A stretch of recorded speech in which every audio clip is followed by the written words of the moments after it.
बहुत सा सहयोग लेना होगा। जैसे हमारे पवित्र सदग्रंथ जो बताते हैं भगवान के गुणों की जानकारी, वो हमारे लिए स्वीकार्य होगी, होनी चाहिए और होगी, क्योंकि भगवान की जानकारी हमें सदग्रंथों से ही प्राप्त हुई है। और हमारे जो पहले वाले गुरुजी थे वो यही कहा करते थे कि शिव पुराण में ऐसा लिखा है, वेदों में ऐसा लिखा है, श्री दुर्गा पुराण में ऐसा लिखा है, श्री विष्णु पुराण में ऐसा लिखा है, और श्री मार्कंडे पुराण में ऐसा लिखा है, श्री ब्रह्मा पुराण में ऐसा लिखा है। और वो साथ में संस्कृत भी बोला करते थे। तो हम ये सोचा करते थे कि इन महापुरुषों ने सदग्रंथों को ठीक से समझा है, क्योंकि ये संस्कृत लैंग्वेज से, संस्कृत भाषा से परिचित है। तो हमें कोई शंका नहीं रही। क्या शंका नहीं रही कि ये झूठ बोल रहे हैं। इसलिए हमने इनके प्रत्येक वाक्य को, प्रत्येक आदेश को शिरोधार्य किया। और जैसा भी इन पूर्व के ऋषि गुरु महापुरुषों ने, मंडलेश्वरों ने, आचार्यों ने, महंतों ने हमें जो ज्ञान दिया, हमने उसको स्वीकारा।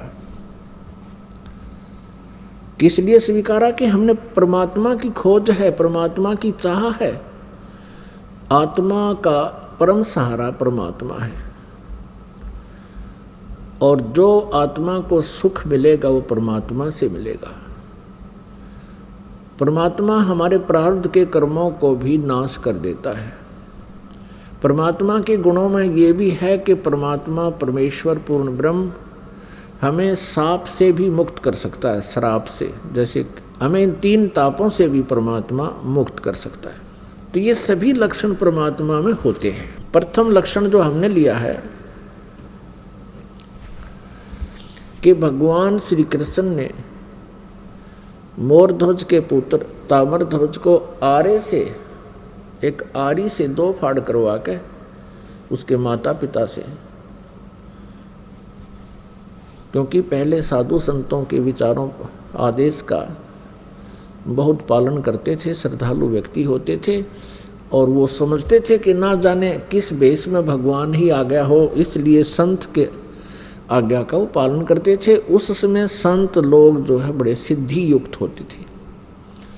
सिद्धि क्या होती है? कि ईश्वरीय भक्ति से, परमेश्वर की भक्ति से उन्होंने कुछ संग्रह कर ली होती है, पावर परमात्मा की ही पावर को संग्रह कर लेते हैं। जैसे इन्वर्टर होते हैं, इन्वर्टर चार्ज कर दिए जाते हैं तो वो उनकी बैटरी चार्ज हो जाती है, कुछ समय के लिए बहुत कार्य काम चलाऊ कर देते हैं।